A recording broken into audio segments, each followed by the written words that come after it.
నమస్తే, welcome to our channel. నేను సిరి. ఉత్తరాంధ్రలో చేతులెత్తేసిన జగన్ ఇంకా చంద్రబాబు నాయుడు గారికి లైన్ క్లియర్ అయిపోయింది. సో అసలు ఏం జరిగింది, ఉత్తరాంధ్రలో ఎందుకు మన జగన్మోహన్ రెడ్డి గారు చేతులెత్తేశారు, ఈ అంశాన్ని మనకి క్లుప్తంగా చెప్పడానికి మనతో పాటు ఉన్నారు ప్రముఖ సీనియర్ జర్నలిస్ట్ దుర్గాకుమార్ గారు. నమస్కారం సార్. నమస్తే సిరి, మన వీక్షకులు కూడా. సార్, ఇప్పుడు చూస్తున్నట్టయితే ఉత్తరాంధ్రలో ఏదైతే మన రాజధాని అంశం ఇస్తా అని చెప్పి సో అక్కడైతే ఫ్లాప్ అయిపోయారు. మళ్ళీ రాజధానిగా హైదరాబాద్ని కొనసాగించాలని చెప్పేసి మాట్లాడడం వల్ల అక్కడ ఉత్తరాంధ్ర జనాలు ఇంకా జగన్మోహన్ రెడ్డికి వ్యతిరేకంగా మారిపోయారు. సో అంటే జగన్మోహన్ రెడ్డి గారు చేతులెత్తేసరికి టీడీపీకి లైన్ క్లియర్ అయిందని చెప్పేసి మనకి వార్తలు వస్తున్నాయి. ఇందులో ఎంతవరకు వాస్తవం ఉంది సార్? ఇప్పుడు మభ్యపెట్టి ప్రజల్ని వంచి ఎంతో కాలం వాళ్ళ అభిమానాన్ని పొందలేరనేది ఈ ఉదాహరణ ద్వారా మనకు తెలుస్తుంది. ఏదైనా వాస్తవమైన వాళ్ళకి సేవ చేసో సహాయం చేస్తే మనం వాళ్ళ అభిమానాన్ని పొందగలుగుతాం. కేవలం వంచనతోనే వాళ్ళని ఎంతకాలమైనా చేసి వాళ్ళని మభ్య పెడదామంటే అది సాధ్యం కాదు అనేది మనకి పూర్తిగా అర్థమైపోయింది. ఎందుకంటే 5 సంవత్సరాల నుంచి ఎగ్జిక్యూటివ్ క్యాపిటల్ వైజాగ్లో పెడతాము, తర్వాత ఉత్తరాంధ్ర జిల్లాలకి ప్రత్యేక నిధులు ఇస్తాము, మేము అక్కడికి వచ్చి సమీక్షిస్తాము, అభివృద్ధి కార్యక్రమాలని వేగవంతం చేస్తామని ఎన్ని చెప్తా వచ్చారు.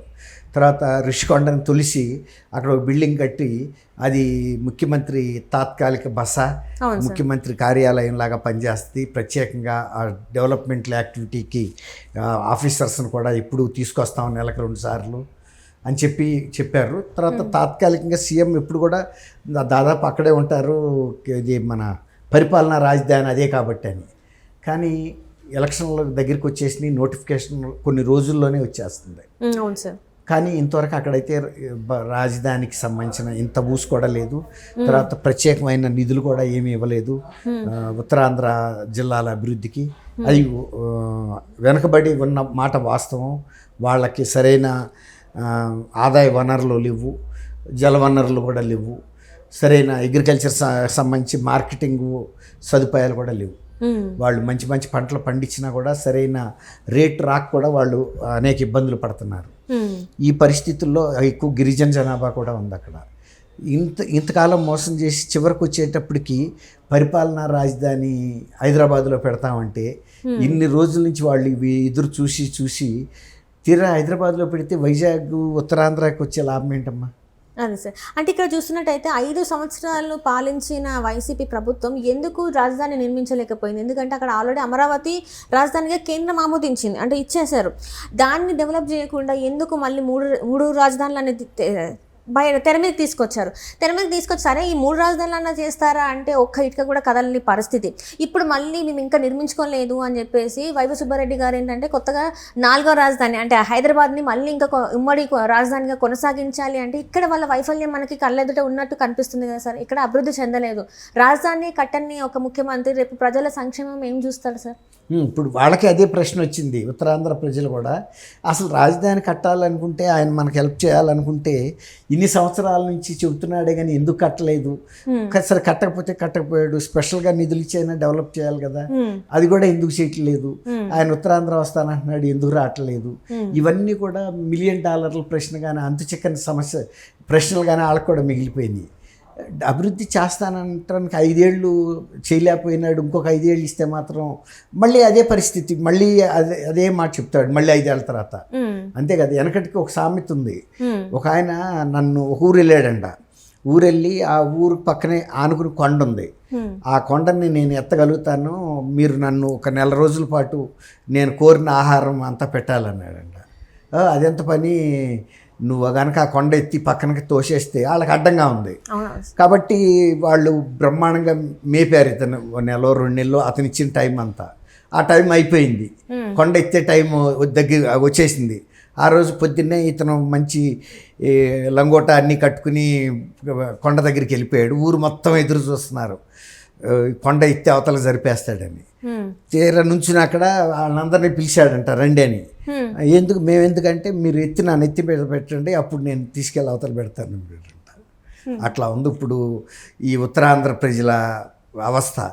5 ఏళ్ల నుంచి ఊరిచ్చి ఎంతో ఊహల్లోకి తీసుకెళ్ళి క్లౌడ్ 9 మబ్బుల్లోకి తీసుకెళ్ళిపోయి చంద్రగ్రహణానికి తీసుకెళ్ళి ఇదిగో చేస్తున్నాను అదిగో చేస్తున్నాను, మీ జీవితాలు బంగారుమయం అవుతాయి, మీరు ఇటుకరాళ్ళతో వండుకోవాల్సిన అవసరం లేదు, బంగారపు రాళ్ళు ఇస్తాను అని చెప్పి చివరికి వచ్చే ఇది అల్యూమినియం బొచ్చులతో ఏంటి, మీరు బంగారపు గిన్నెలతో వండుకోండి వంటలు అని చెప్పి ఇప్పుడు తీరా వచ్చేటప్పటికి హైదరాబాద్ పాలనా రాజధాని అంటే వాళ్ళు ఏమైనా పిచ్చాళ్ళ, లేకపోతే వాళ్ళని ఏమనుకోవాలి, చెప్పిన ఆయన ఎవరో రోడ్డు మీద వ్యక్తి, సొంత బాబాయి అంటే వాళ్ళకి ఇంత కుట్ర ఆలోచన ఎందుకు ఉందనేది ఉత్తరాంధ్ర ప్రజలే బిత్తరపోతున్నారు కదా.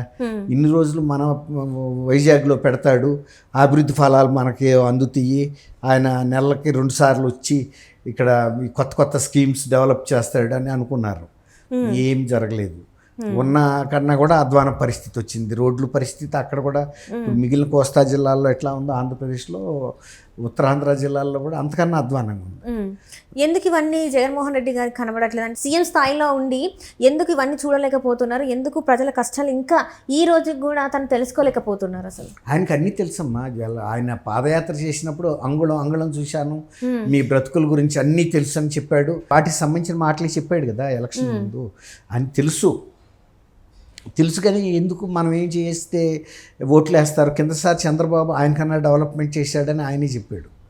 అయినా చంద్రబాబును ఓడించారు కాబట్టి ప్రజలు గెలిపించాలంటే మనం ఏదో పెద్ద అభివృద్ధి కార్యక్రమాలు చేస్తే గెలిపిస్తారు, చేయకపోతే ఓడిస్తారనేది ఏం లేదు ఆయన సిద్ధాంతం ప్రకారం. ఏదైనా ఒకటే. కాబట్టి మళ్ళీ ఈసారి నేను ఇందాక చెప్పా కదా, కొండ నెత్తి మీద పెట్టమని, మళ్ళీ ఇంకొక 5 ఏళ్ళు ఉండి అప్పుడు మీకు నేను చెప్పిన బంగారు ఉత్తరాంధ్ర అక్కడ మళ్ళీ రాజధాని తీసుకొస్తానంటాడు. అంటే దీనికి ఏమన్నా లాజిక్ ఉందా? అదే సార్, ఇప్పుడు ఏంటంటే 5 ఏళ్లలో నేను ఈ అభివృద్ధి చేసినాను ఒక్క పని చెప్పుకోవడానికి లేని జగన్మోహన్ రెడ్డి గారు ఇంకా అంటే అడగడానికి ఏ మొహం పెట్టుకొని అడుగుతారు? అంటే అభివృద్ధి చేస్తేనే నేను అడుగుతాను, మీ ముందుకు వస్తానని చెప్పిన జగన్మోహన్ రెడ్డి గారు ఈరోజు ఎట్లా అడుగుతున్నారు సార్? ఇప్పుడు మద్యం నిషేధం చేయకపోతే అసలు నేను మీ దగ్గరికి రానే అన్నాడు. మద్యం నిషేధం అయితే చేయలే. కేవలం 5 స్టార్ హోటల్స్లో మాత్రమే మద్యం దొరుకుతుంది. బేదాళ్ళు మద్యం తాగి ఆ డబ్బులతో ఆ రక్తంతో ప్రభుత్వం నడపరును నేను అన్నాడు. కానీ ఆయన నడుపుతుందే పేదాళ్ళ ప్రజల రక్తం, అబ్కారీ లిక్కర్ మీద. 60,000 crores స్కాండల్ జరుగుతుంది అంటున్నారు. ఇప్పుడు ఈ కేంద్ర ప్రభుత్వం కూడా రాష్ట్ర ప్రభుత్వం చేసినటువంటి శాండ్ మాఫియా స్కాండల్ మీద ఇసుక కుంభకోణం గురించిన ప్రతి డీటెయిల్ మా దగ్గర కూడా ఉంది, మేము హైకోర్టుకి ఇస్తామని చెప్పి హైకోర్టుకి హామీ ఇచ్చింది. అట్లాగే నేషనల్ గ్రీన్ ట్రిబ్యునల్ కూడా ఇస్తామని చెప్పింది. అది కూడా చాలా పెద్ద కుంభకోణం. లిక్కర్ అండ్ శాండ్ స్కాండల్స్ చాలా పెద్ద స్కాండల్స్. అంటే ఒక జాతీయ స్థాయిలో జరిగేటంత స్కాండల్ జరిగినాయి.